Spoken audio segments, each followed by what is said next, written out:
What if I told you there was an attraction that featured a hanging corpse, a creepy undead trio, Pepper's ghost effects, a skeleton trying to escape his coffin, and a cemetery that comes to life all to the rhythm of an iconic song?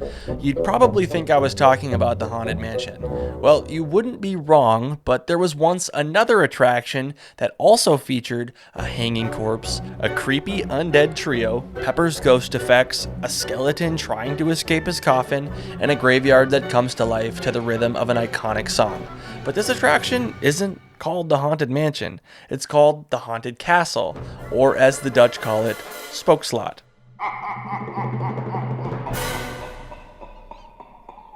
I hope I pronounced that right. This video will more than likely be riddled with a number of mispronunciations, so please bear with me. So there's also a few similarities between the Haunted Mansion's pre-show and the Haunted Castle's queue. They both take place in a spooky cylindrical room surrounded by gargoyle statues, and there's even a scrim false ceiling in both rooms. The Haunted Mansion's reveals a hanging corpse, while the Haunted Castle's reveals 3 animatronic demon-like creatures. Now, to be clear, I may be drawing a lot of comparisons between the Haunted Mansion and the Haunted Castle, but the Haunted Castle is definitely its own unique attraction. Although the designers did take some inspiration from the Haunted Mansion, they even mention it here in this documentary.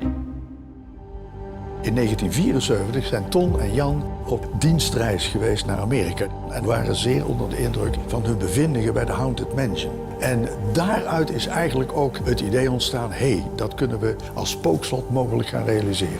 They talk about how, after visiting both Disneyland and Disney World, they were inspired to make their own version of the Haunted Mansion for Efteling, a fantasy-themed amusement park in the Netherlands. Now, there is a long-standing rumor that Walt Disney also visited Efteling back in the 50s to get some inspiration for his own park, Disneyland, but this does seem to be just a rumor. Now, despite some of the common haunted house tropes that these two attractions share, like tombstones and gargoyles, the Haunted Castle has a ton of unique elements as well. This attraction definitely evolved into its own one-of-a-kind experience that quickly became a classic at Efteling. The Haunted Castle opened on May 10th, 1978. It was a 12-minute atmospheric animatronic show. Not a ride, a show. But as time went on, the attraction's runtime got cut in half, making it a 6-minute and 27-second show. I have a feeling this cut in time had to do with guests' attention spans, or maybe the fact that there was no designated seating, you just stood the whole time, or the theme park just wanted to double the amount of people they could get through the attraction in an hour. But regardless of how long or short the show was, the main score of the Haunted Castle was always the same: the song Danse Macabre by Camille Saint-Saëns. Danse Macabre really is the perfect song for the show because this song is based on a French legend where death appears at midnight on Halloween to summon the dead from their graves by playing the violin. And then all these skeletons rise and dance until dawn, symbolizing the inevitability of death and how it spares no one regardless of status or wealth. The Haunted Castle has its own original story. At the time, all the other attractions at Efteling were based around existing fairy tales and folklore, so this new attraction gave the designers free range to do whatever they wanted. And you can tell they definitely had some fun. There are so many wild characters in this thing that they not only included in the show, but also in the queue. Here are just a handful. First, we've got this guy, who supposedly tries to eat spiders. Then there's a wailing man in shackles. There's a band of skulls all wearing different headgear like bandanas and wigs. And finally, a big genie monster referred to as the Eastern Spirit. He holds a crystal ball with the head of a princess inside of it that would transform into a skull. Kind of feels like a Madame Leota thing, but I'll quit drawing comparisons to the Haunted Mansion. So all these characters seem really random, but there may be a way that they all fit together into the storyline. I'm taking a guess here, so let me know if I'm on the right track or if I'm totally off, but the owner of the castle, the 4th Viscount of Capella von Catuchevel, I don't know if I'm pronouncing that right, I'm very sorry, but he collects fairy tales from all over the world, and I'm assuming that all these monsters and creatures that are all hanging out in his castle are from these stories. It seems like they're physical embodiments of these different fairy tales. I think that's what's going on anyway. Help me out in the comments if you've got a different theory on all that. I'd love to hear it.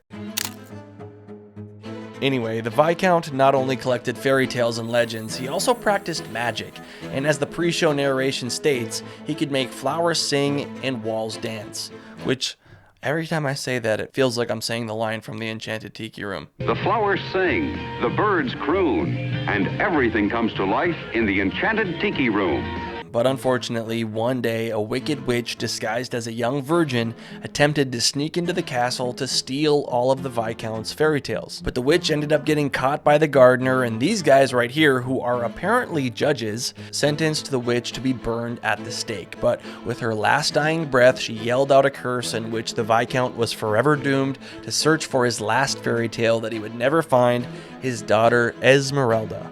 And now every time the river rises, an enchanted crow strikes the bell at 12 o'clock and the corpse of the gardener who betrayed the witch dangles again from the bell cord, the judges appear from the attic window, and in the catacombs, the Viscount rushes after his daughter without ever finding her.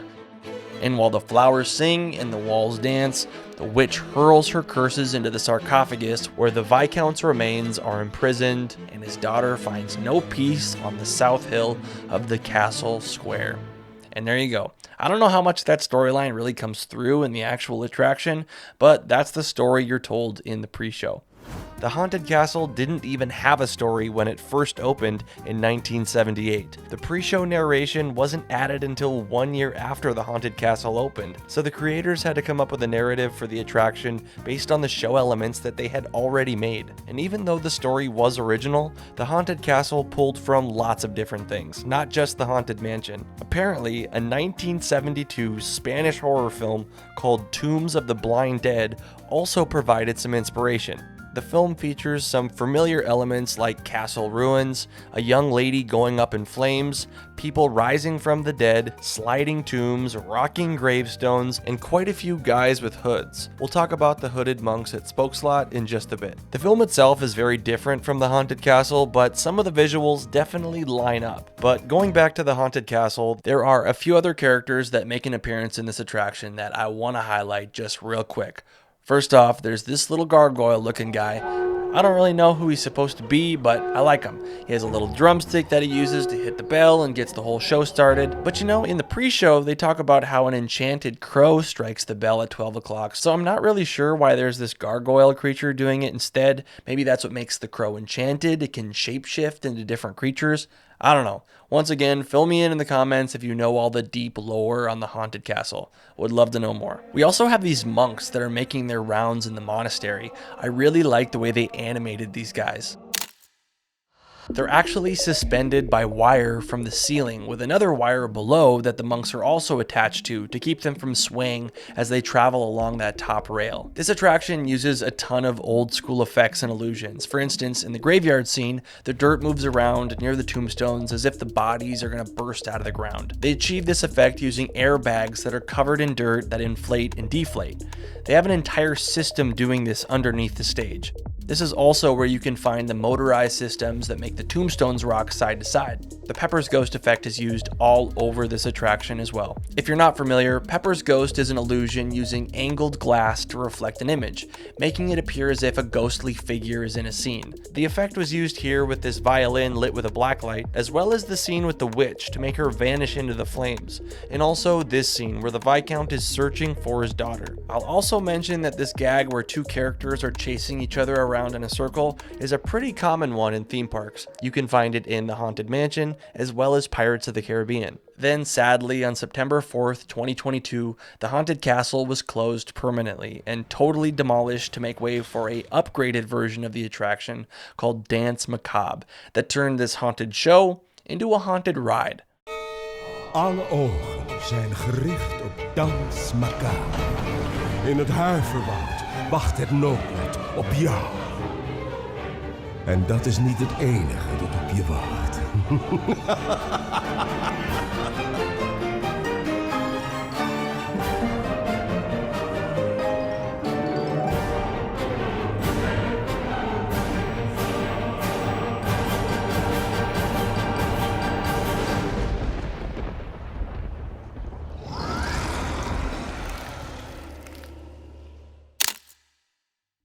Now, to be clear, this is a whole new attraction with a whole new story, but it carries over a similar spooky ambiance and even has the same song, Danse Macabre. But this new ride naturally plays a little bit more into the thrill factor. It was designed by Intamin, which is a major theme park manufacturer that have made other attractions like Escape from Gringotts and Velocicoaster, just to name a few. And they're calling this ride system a dynamic motion stage. It has 6 turntables that spin on an even larger spinning platform that can go up and down and shift diagonally. It sounds like it has the ability to lift and drop pretty considerable distances too. Each turntable has 3 pews, allowing the ride to hold up to 108 people per show.